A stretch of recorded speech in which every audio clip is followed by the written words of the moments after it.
I'm Sharon Honjo. I'm one of the training directors here at Mirren.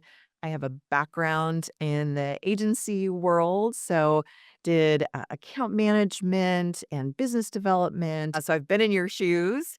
And then I made a big switch over to the client side, which was absolutely fascinating. So for quite some time, I had a brand marketing and demand generation for Holland America Line, which is one of the cruise lines in the Carnival Corporation family. And there I was managing our roster of agencies, also ran several pitch processes. So when I come to these trainings, I'm bringing both the perspective of agency side and client side. So client expectations of agencies have really spiked, right? And especially at the most senior level. So regardless of what level maybe your day-to-day contact, they're reporting to somebody right at a very senior level who are under tremendous pressure and they're pushing that pressure down right to their entire team. So their expectations of any marketing communications partner that they're working with really have spiked. They expect more proactive leadership, deeper strategic insight, greater channel integration. And even if they have multiple agencies who are doing different things, they expect you to talk to one another, right? Expect you to play in the sandbox well together. They expect you to understand what kind of business impact they need and how are you going to demonstrate that you're actually helping them make that impact. And the bottom line there is that agencies with teams that more proactively really lean in and truly lead their clients and develop work that's truly business building, addressing those clients' priority business needs, end up with clients who provide more work, higher profits, and longer tenure.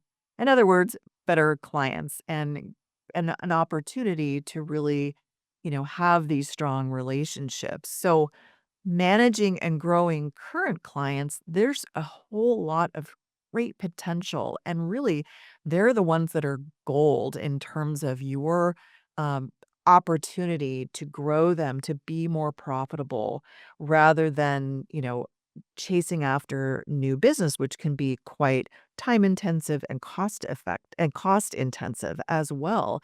So you already understand the client's business with those existing accounts. You have a relationship, the door is open, and this is the most profitable source of new revenue versus doing RFPs, doing a lot of work potentially for free. There's still a place for competitive reviews in terms of your full scope of how you're going to bring in new revenue in the door. But growing existing accounts is really the most profitable way to bring in new revenue. And you've got that so-called sort of low-hanging fruit. However, it has to be a real partnership in order to do that. And clients want you to understand that they're under tremendous pressure to perform. So whether they are publicly held or even privately held, they have people that they are answering to. It's all about what kind of value are you bringing, regardless of what your title is. If you're responsible for helping to drive business, we want to see that increase. And this is all about their ability to increase sales and profits, ultimately increasing dividends and capital gains for shareholders. Or if it's privately held, or say it's even a nonprofit, there is still a group that they are having to answer to, right? So, how are you going to help them do that? This is what is going through their heads. This is the kind of thought process that they have. I've had a complete shift in target behavior over the last several years. I can't count on those loyal customers that I used to assume would be coming through. I can't count on them anymore. I need to rethink how I can attract more business. Competition is relentless. They're going after my customers, and what can I do to try to make sure that they're not stealing more of my business? Can AI help positively impact our marketing? So just like agencies are trying to get up to speed on what's the potential for AI? What does this really mean for our business? And their clients are wondering the same thing. Things like media fragmentation. And what changes don't I see coming yet? Ultimately, it's all about the numbers. And this is kind of sad, but it's true. Many in a very senior role are thinking, am I about to get fired because we're not meeting our goals?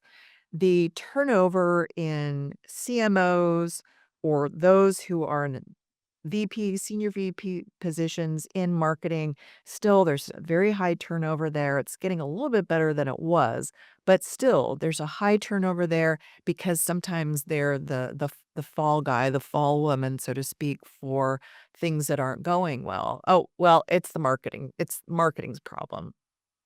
But with all this change, what does this mean? It really means that they need their agency partners more than ever. But with an increasing number of agencies that are focused on growing the business, why stay with those who are not? So, the most important client trend defining agency selection and retention truly is they want to work with agencies who help drive their business growth. They want agencies who really get it, understand the pressure that they're under. And this was regardless of what kind of services you may happen to be providing them. It really doesn't matter. They expect all of their partners to get it because they're thinking, now I'm going to refer to some specific industries here, but they're thinking, all right, I drive new accounts open, say if it's retail banking, or I'm gone. Or in retail, if I'm not moving product off the shelf, driving sell through at retail, my value here is in question. My job is to use marketing to increase our total prescriptions written in pharmaceuticals, right? And at the end of the day, it's all about my contribution to sales, my contribution to profit, and I don't think my agencies realize it's the same for them. That's what they are concerned about if they feel like their agencies aren't really leaning in and demonstrating that they get the challenges that they're under. So it's really all about the notion of addressing their key performance indicators. So these are the metrics obviously by which clients measure the health and performance of their business, but I don't just mean the marketing metrics, the day-to-day ones that, on the agency side we're used to monitoring. This is really the core business metrics because your senior clients are measured against specific KPI performance. So think of it this way, when they're having their performance reviews, when they're being evaluated by whomever they're reporting to, what does that look like? How are they being evaluated? And it truly is the core business KPIs. And that's going to vary quite a bit depending on the category that they're in. So I'm going to just share a couple of category examples. So, lodging, hotels, regardless of what kind of hotel business it is, you've got things like inbound inquiries, direct bookings, off season bookings, year round bookings, rate per occupancy, total spend per occupancy, duration of occupancy, average daily rate, revenue per available room, hotel services cross sell, food and beverage, if there's restaurant services on site or if it's more a resort, is there golf available? Or is there a gift shop? Any other things that they sell within that environment of that particular property? And this isn't even fully comprehensive. There's quite a bit more, but just wanted to give you an idea of this. On the B2B side in tech and specifically subscription software, we're looking at things like license sales, monthly recurring revenue, renewals, customer lifetime value, service engagement, what other upsell can be done besides the base subscription, lead gen, lead conversion, churn, retention. So you get the idea here. The same for you get into the QSR business, everything from store traffic and guest count per day or per day part, speed of service, table turnover, revenue per available seat hour, total daily transactions, average check size, frequency of visits, and on and on and on. So many different things that they are monitoring on a day to day basis. And there's probably in every category, there's probably a top five or so that they're monitoring that they're being measured by. And even though you, as a partner of theirs, won't be able to impact all client KPIs, there may be some that are more operational in nature that you won't be able to impact, but you still need to understand them, right?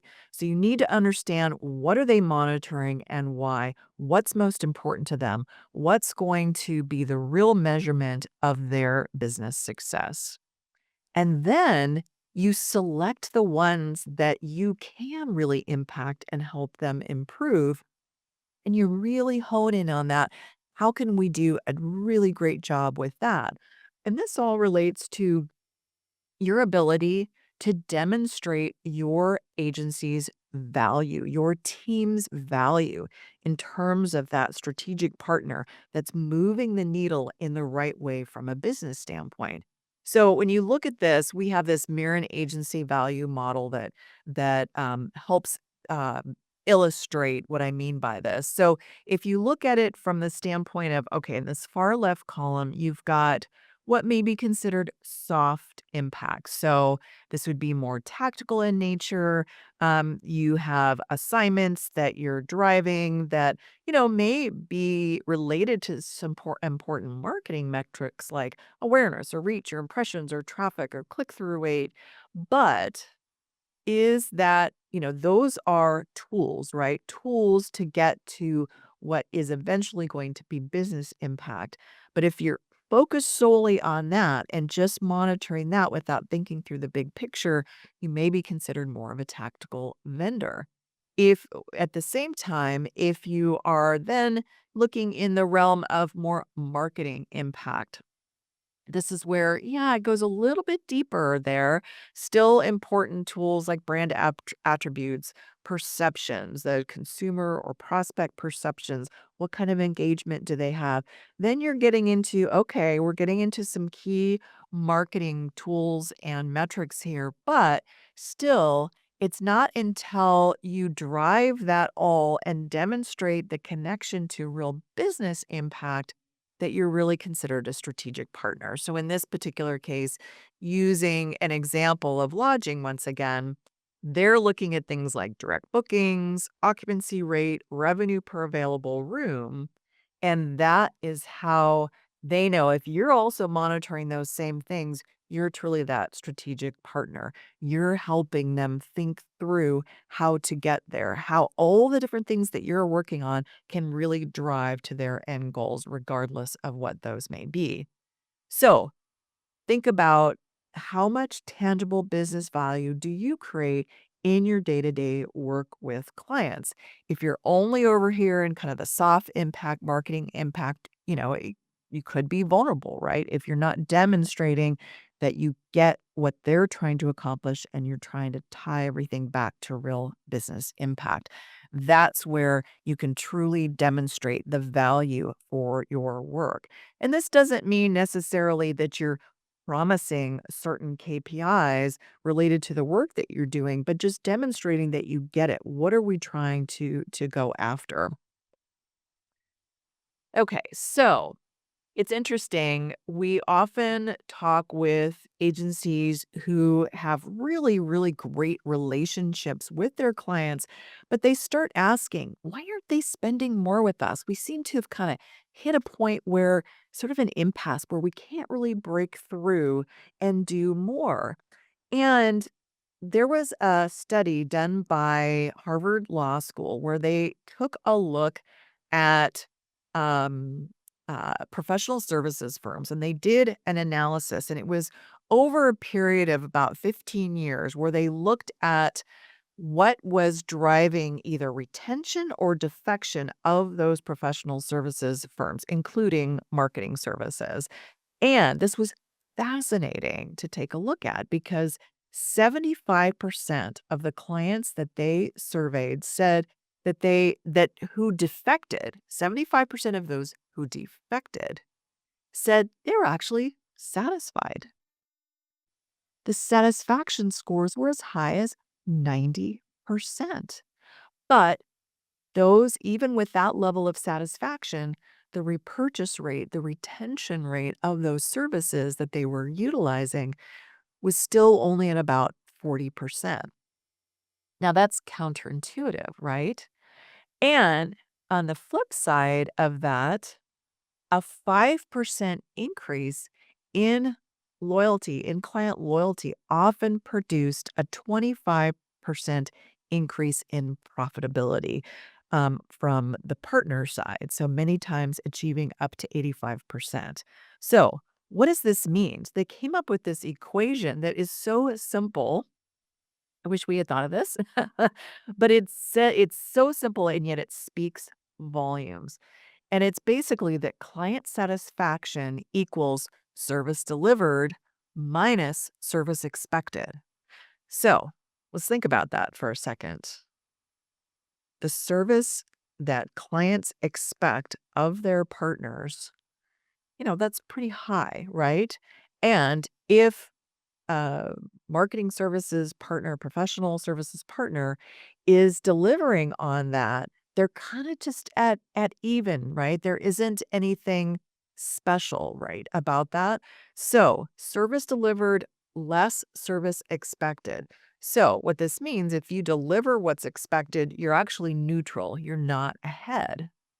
So, think about that with the clients that you value at Lavage, are you delivering or under delivering what each client expects or wants? You really have to over deliver to stay in positive territory. Now, let me caveat or clarify something there. When I say over deliver, I don't mean, oh, invest in a lot of non billable hours and, do things 10 times over and over and over again to get it just right. No, it's really about focusing on the most important initiatives to help them drive real business growth, demonstrating your value as that indispensable strategic partner. So there's a lot of great agencies out there who can deliver what's expected, but those who really over deliver from the standpoint of really demonstrating, leaning in and demonstrating that they get it. They understand the pressure these clients are under. They understand the key business goals that they have. So that's really what this means in terms of to over deliver to stay in positive territory. So the key here is really about being category specific when you're talking with them, obviously personalized versus generic, be that insider versus the outsider. And this is actually a direct quote from a couple of years ago. We had a client panel at one of our CEO summits, and a top CMO from a hotel brand said, I know an agency isn't truly results oriented when they use the generic word results. In the hotel business, we don't use that word. We use inbound inquiries, occupancy rates, rate per room, and cross sell. Agencies that understand our business just naturally use that insider language. So it's all about focusing on the key things that are most important. If you're focusing just on these more typical marketing metrics that, like I said, they have a role, they're tools to get to the end goals, but awareness, impressions, reach, traffic, click through rate, followers, engagement, buzz, whatever it is, you know, that tends to be more the low end value of the journey. What's really helping to drive to address the full journey of a particular target audience? What's going to get them to actually convert? Okay, another question that we often get from agencies that we work with is, okay, that all makes sense. But what if they come to us and they just say, oh, we have a project and the goal is awareness? Well, this is where your strategic counsel comes in. Awareness to what end?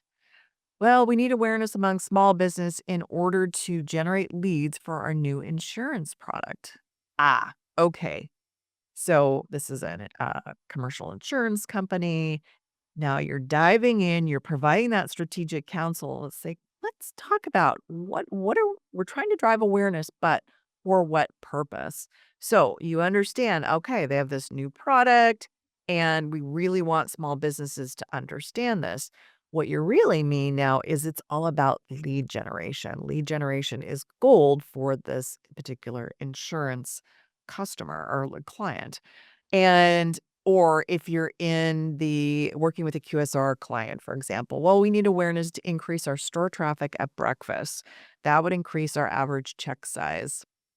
So we really need to increase our overall average check size, but in particular during the breakfast day part. So now it's all about increasing average check size. Now we're getting specific about key business KPIs. And this is much more valuable to the client. And the bottom line is, I know this has happened to you many times, but client briefs, if you even get a project brief, client briefs are not necessarily written by the most senior level decision makers because they're slammed and they're delegating brief writing down to lower level marketing managers who may not be as strategic as their marketing chiefs. And they may be inadvertently setting you up to fail. It's not intentional, they're moving fast and they say, "Oh, go ask Lavich to do this, tell them this is what we need." And it may not be very clear. It may be quite vague, right? So then it's about asking yourself, asking your team, all right, how do we dive in? How do we engage this client? Ask more questions. What would it take for us to create a X% lift in whatever the key KPI is? In this case, whether it's for a QSR client or 4% lift in new subscriptions for our B2B software client. So which roster agency is going to get the assignment? Whether this is for new business or existing clients that work with several partners, is it agency A who takes the brief or the so called brief or the request at face value? Oh, we need to build awareness. Or is it agency B who digs in and says, wait a minute, this is really about driving new leads, which is going to drive new quotes and eventually will convert into new policies. Understanding the difference there is the difference between understanding what's going to be more valuable to that client, as well as what can command a higher fee because they understand the value that you're bringing forward. So, in becoming that client business partner, everything's really got to tie to a client benefit. So, whether or not it's the cover of a proposal or even a quote, by correlating your services directly to business impact, you can completely transform presentations, proposals, because the frame of reference is about client benefits, not the services that you're bringing forward. So in this case, for a banking client, prepare for Wells Fargo to drive new accounts open, products per customer, and accounts under management. Right off the bat, they understand, okay, this partner really gets it. And if you hear things like, you try to bring forward some new ideas and you hear things like, we don't have any more budget, just because they say that doesn't necessarily mean that that's so. It's really about how they interpret what you're bringing forward. Are you selling them an expense or are you giving them an opportunity to drive more revenue? So don't sell expenses, sell revenue growth. And when asking for a project, always lead with that business benefit. So we'd like to present a proposal for a paid social project. Well, that's not really what they need. What they need is a way to increase lead gen. Social may be the tool that you're using, but when they see, you're talking about a key KPI that's really important to me. And we often get asked, what's the right time to present a new idea to existing clients? And really, the bottom line is if you're focused on a meaningful growth benefit, any time is a good time. So, for example, you might be in a meeting with them, maybe it's a status meeting or on some other topic, and you say, just before we wrap up, I wanted to mention we've developed a strategy to increase traffic and test drives for your dealers for an automotive account, for example. How about we book in 45 minutes next week and we'll walk you through what we've uncovered? Well, just by virtue of recognizing that increasing traffic and test drives are two of their most important KPIs, their ears will perk up and they'll say, "Oh, great. Yeah, let's get that booked in right away." And they may even say, "Oh, you should have started the meeting with that." I'm really intrigued. Oh, sorry. Someone just came into the waiting room. Let me let them in. Okay. All right. So I'm going to go over this structure for kind of evaluating where the team is with, your skills for client facing work. With how can you evaluate? Are you really being as proactive as you should be? So, like I said, it's all about proactive leadership. Clients want to follow strong agency leaders because the old adage is so, so true. They hired you for a reason. If they could do it themselves, they would. So, agency teams, regardless of your role, think about, how you approach communication with them and, you know, don't fall into that trap of asking sort of generic or non-category specific questions. Like, what keeps you up at night? No, no, no, no. Let's get specific. How was your franchisee breakfast day part this week? Knowing what they're monitoring and asking, how are things going with that? Or accepting the brief as is versus strategically elevating the brief and diving in and asking questions, or monitoring, pretty basic marketing metrics that are important, but it's really about monitoring what are the key things, in this case, check size, comp sales for a QSR client. If you're not operating this way, you're more easily replaced, or at least the perception is you're more tactical versus really strategic. So, the role of client-facing teams continues to evolve. There's this needs to be this shift in thinking from bowing down to clients and whatever they request and all those horrible briefs that sometimes come through versus commanding the respect you deserve as a peer and as truly an expert that they need. And it's all about, it's not about soft or indirect impact. It's about demonstrating how you can really help with client business impact, not being reactive, but proactively implementing strategic work based on client business growth goals. So, I'm going to go through this assessment, client facing teams assessment. And I'm going to go through this fairly quickly. So, and going to ask you to kind of think through um, how you would rate yourself. We're going to do a little bit of a ratings process. So, I'm going to take you through what the key five elements are, and then we'll have you pick an account in your mind. You don't have to put it in chat or talk about it live here, but think about, how you would rate yourself. So the five elements are leaning in, being resourceful, really owning it, understanding the client's business, leading the client forward, helping to grow the client's business. And then what's the outcome of all those four if they're working really well? Growing the agency's business. So, as I mentioned, think in your minds one account that you work on, or if you manage a team, think of one that your team is working on that's a very high value account for the agency, but where there's great potential to do even more work. And evaluate yourself and your team as we go. You can make a note to yourself or just mentally think through it. But either way, I'm going to go through kind of this analysis, this way of taking a look at how are we doing. So first, what do we mean by lean in, be resourceful, and own it? It's all about what the senior client decision maker would say. When I consider my roster agencies and their teams, this person is a standout with a willingness to roll up their sleeves and be resourceful. They always find a way to get things done. Nothing less than their best work goes into every project. I'm confident they're on it. Consider it done.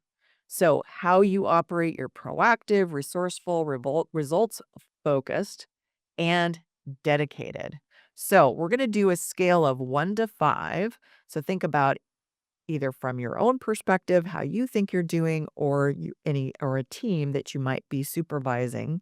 So, would you give yourself a 1, a 2, 3, 4, or 5? And 1 being not at all. Yeah, not nailing this. To 5. Yes, we totally nail this all the time. All right, so that's number 1.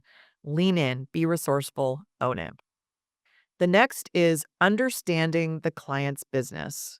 So a senior client decision maker would say, this person understands how we make money, you know, how we generate revenue, our category specific KPIs, our marketing KPIs, of course, and our most pressing goals. They stay on top of our latest business performance. They're willing to ask for critical intel and are resourceful in filling in the gaps. They do their homework. They get it. They really understand us. You understand their business model, revenue channels, their KPIs, their goals, and how to get this information, right? And, hopefully in a onboarding with a client, you've organized a lot of this, you've asked a lot of questions, they may have shared information. But once again, in understanding, really deeply understanding their business, how would you rate yourself and or your team from not at all to 5 being the best? Yep, we nail it. All right, moving on to number 3, leading the client forward. The client decision maker would say, with a strong understanding of my business and a high level of confidence, this person has mastered their role on the team. They own their position, they lead with an informed POV and willingness to challenge us. That's really key here as we work towards our goal. So, knowing how proactively they're on top of our work is refreshing compared to some of the more passive order takers at other agencies we work with. So you understand your role, your accountabilities, you understand the client's business, you're confident, you're willing to dive in and really engage them. You're objective about also where you can improve in this effort of leading the client forward. So once again, from a 1 to 5, how would you rate yourself or your team? Number 4, growing the client's business. And this is really key because, when we think of all these elements, 1, 2, 3, 4, all then build into your ability to be that long-term strategic partner, which is benefits the agency. But it has to start with understanding how you can support their business. So this person understands our business growth goals and their role in achieving them. They bring forward or support the development of business building recommendations, all focused on impacting our most important KPIs. Happy to pay the agency more for the business value they create. So, once again, demonstrating being that strategic partner, that indispensable strategic partner. So, your approach, you understand their business, you think diagnostically about identifying opportunities for them, and you can distinguish the difference between business building ideas versus just bringing forward agency services or capabilities. And you position agency work for client business impact. That's a lot. Those are pretty high expectations there. So, from 1 to 5. Lastly, growing the agency's business. So, with all of those other things in place, how would agency leadership say you're doing with understanding the business that we're running as an agency and how your role contributes to agency profitability? By consistently providing each client with tangible business value, you're successfully growing the accounts and agency revenue. and you're proactively orchestrating this in a way that is assertive, actionable, accountable, thinking through how can we grow this account, not just, you know, throwing a dart at a bullseye in terms of, yeah, I think we can grow it by 10% this year. How are you going to do that? So you understand how the agency account profitability works, and you understand how you can help put some things in place to put a plan together to help grow your accounts. Once again, this is high expectations here. All right. I just threw a lot at you, but the bottom line is all about creating that tangible value for your clients, for the agency. And this is relative to your specific role on the team. What value are you creating? And really, this is the bar that needs to be set at any level. Team members should be able to nail principle 1, lean in, be resourceful, own it. No reason they can't nail principle 2, understanding the client's business. 3 might push it a little bit further in terms of, level of experience and being able to lead the client forward and make those work with the team to make those recommendations. And 4 or 5 is going to take progressively more experience, but definitely doable. So, keeping all this in mind, think about what are your takeaways? Where were your higher scores for yourself or for the team? And where could the team improve? So, this is all about, how can you be that indispensable partner? And you're more than capable, obviously, of doing this, bringing forward innovative strategic work that drives your clients' priority business goals and KPIs and builds great long term client relationships. That's really key here.